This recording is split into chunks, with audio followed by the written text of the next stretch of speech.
Kathy Griffin was suspended along with some other people for impersonating Elon Musk. Ethan from H3H3 also was suspended for this permanently, I believe. Maybe. Yeah. What do you have to say about this? First of all, is Cat? I'm not even sure if I know who She's a Kathy Griffin second-rate is. comedian from a long time ago. I see. Yeah. Was she on Regis and Kathy Lee? Is that the same? No, no, no, no, no. Please don't confuse. That's Kathy Lee Okay. So yeah, Gifford. That's Kathy yeah. Lee Gifford. Okay. Kathy Griffin is a comedian. All right. So I didn't even know who this person is. Ah. So she was suspended for impersonating. Well, here's the thing. The left thinks that this was a big gotcha moment. And they said, well, hey, Elon, we thought you were pro free speech. What's going on now? This is free speech, is it not? Yeah. Well, And no. I admit I had that thought for a bit as well. I was thinking about it. I wasn't sure, let's just say. I will admit that I never thought it would fell under free speech, but I will admit that I had the thought that maybe he should kind of let it go. Hmm. But it's clear that he actually shouldn't let it go because Twitter can't really function if this sort of thing keeps happening, right? And that's really all the people doing this have proven is that okay, the terms of service policy does make sense. The policy against impersonation. Because even if yes, your username is a little bit different, right? So even when Kathy Griffin changed her name to Elon Musk and she had a blue check, her username was still Kathy Griffin something, right? Hmm. However, there are people who have a weird username, right? That doesn't just align perfectly with their real name. And so it can be difficult for the average user to tell if this is the real deal person. Is this Elon Musk talking to me? In the past, they've had problems with scammers and spam. Like you've had people post, "Hey, message me if you want like 1 Bitcoin or something like that," and you'd like, "This obviously just a scam." But if it has a blue check on it, it lends credibility to it, or it's just not a good situation. So I do not think it's a free speech issue because, well, number One thing, one, yeah, wait. One thing I want to point out before you get into the real argument, which is uh, that they are being a bit inconsistent on this, right? Because at the same time, they're also complaining about misinformation on Twitter, right, and this would be right? And misinformation. Yeah, this is basically a form of misinformation. Yeah. right. One thing I would say is that a lot of people on the right just said, well, it's in the terms of service. It's in the terms of service that you cannot, and it's always been, it's not some piece that Elon just added. It's always been in the terms of service that you cannot impersonate other blue checks. And I would think that this is especially bad if you're a blue check yourself. However, I think that that's a poor argument because you could put anything in a terms of service.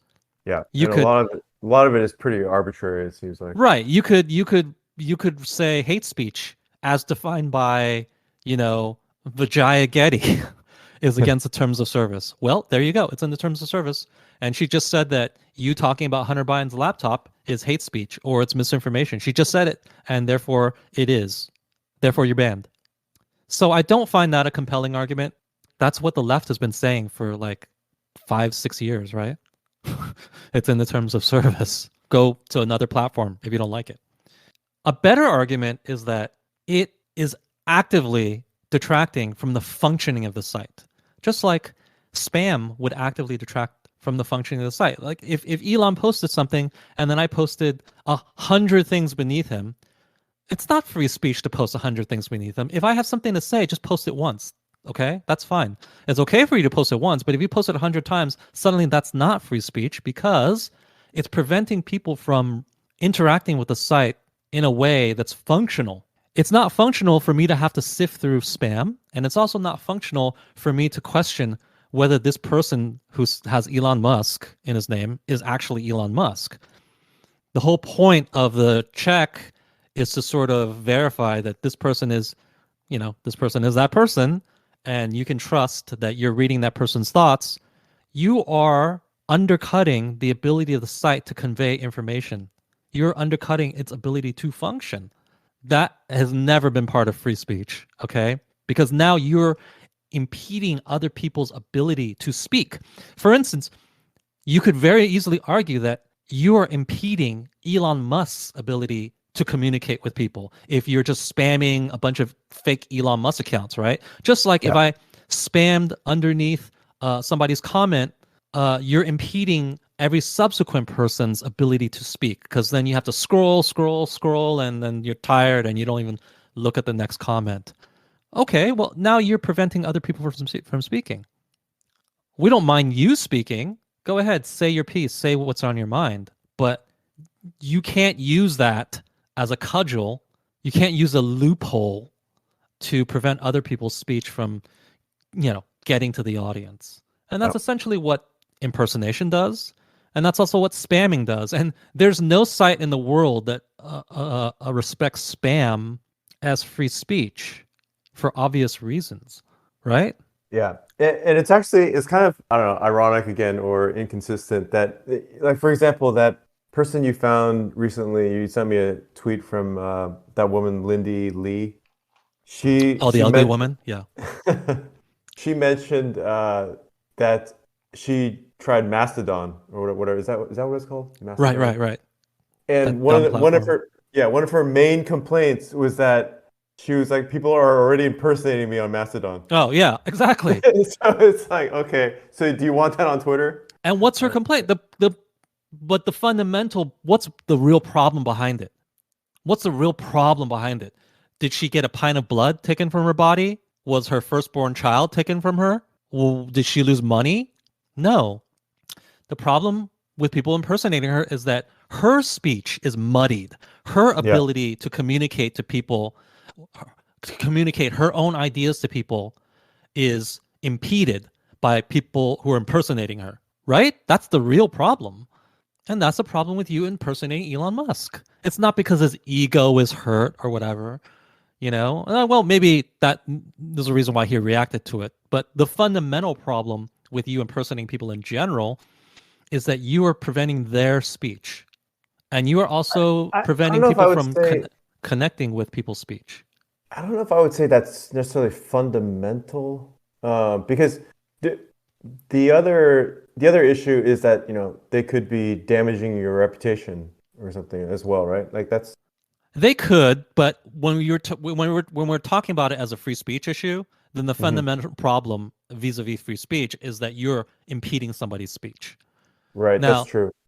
yeah, of course, then there's another issue which is not speech related, which Right. is, hey, you're damaging their reputation, because then, like, what if people And believe or the yeah, scammer, and like they did the Bitcoin thing? It's like Elon's a exactly. scammer. Yeah, exactly. Or yeah, basically taking advantage of your identity. Yeah, to scam people, to take advantage of people. That, of course, is also a problem. We had those situations where people would be like, message me for 1 Bitcoin, or, the first 100 people to message me will get $100. Yep. Those are Right. scams. I read a bunch of comments about this, but actually nobody came up with your argument, kind of somewhat surprisingly. Like it's a pretty compelling argument. Yeah, and that's disappointing on the right side. Like, I saw way too many people on the right say, like, like Ian Miles Chong and people like that, just say, well, it's in the terms of service. I bet Tim probably said that too. Well, it's in the terms of service. Like, that the terms of service was all the Vijaya Getty garbage just a few weeks ago, right? They could have put anything in there. They could have, Yeah. the terms of service could have said, if you voted for Trump in 2020, you're banned from Twitter. Yeah. You're not upholding Twitter as the public square. You're not adhering to free speech principles. You're not respecting free speech as a public good. And those things, they rank above your shitty terms of service, okay? They are morally superior to the terms of service that a company could have. Companies can't just do whatever the hell they want to do. A company could have a policy that says we don't hire black people. And yet the law of the land morally has told those companies, well, that's too fucking bad. We have legally and morally decided that your terms of service, your company rule to not hire black people because they're black, is wrong.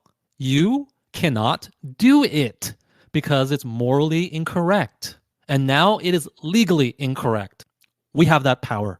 Hmm. And I could have sworn that just 2 weeks ago, the right was leaning on this idea that there's a moral good for free speech that surpasses any company's terms of service.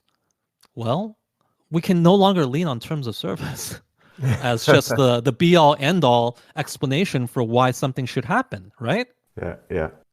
And we don't even need to. That's the other thing. We have good arguments for why this particular rule should exist. So we don't even have to.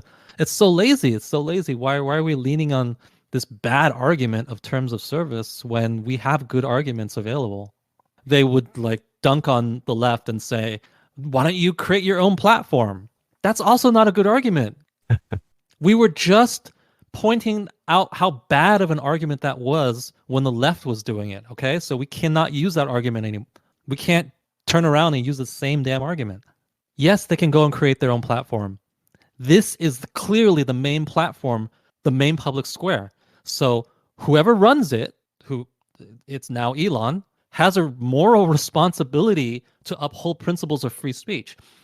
What's this Tim's 40 chess theory? Oh, Tim's 4D chess theory was that Elon would ban a bunch of people for frivolous reasons, not frivolous, maybe like borderline reasons, like Kathy Griffin. And then later, he would unban a bunch of people like Kathy Griffin and Ethan Klein. Mm-hmm. But then Babylon B would be in that group. Jordan Peterson would be in that group, and it would kind of be like more of a blanket amnesty and just say, well, we're unbanning a bunch of people. And the left would have to sort of accept it because a bunch of leftists were also being unbanned in that group. That was his 4D chess theory. And normally I look very poorly upon Tim's 4D chess theories, but in this case, maybe since it's Elon and he's capable of playing 4D chess, but even in his case, I don't think that's what's happening. Do you? I don't think so. Yeah, it doesn't sound bad, but yeah, I would say no, it's probably not. No, I don't think so. I think when when he only needs to implement some kind of real process to label some people capable of coming back, and it's at that time that they will come back. The Babylon Bee has not been reinstated yet. I can't foresee a future where Elon does not reinstate the Babylon Bee. This is one of the main drivers of why he even bought this company. So I have to imagine that let's just wait. And if at the point the Babylon Bee is reinstated, but then there's a lot of other voices like Carl Benjamin, Milo, whoever it is that you want reinstated, if at that point those people don't make the cut, then you have something to complain about. Then you can say, well, why not these people? They were unfairly banned. These people should have made it back as well. At that point, you have a case and you can make your case. But at this point, when the Babylon Bee has not made its way back, you don't have a case because it's kind of just a wait and see.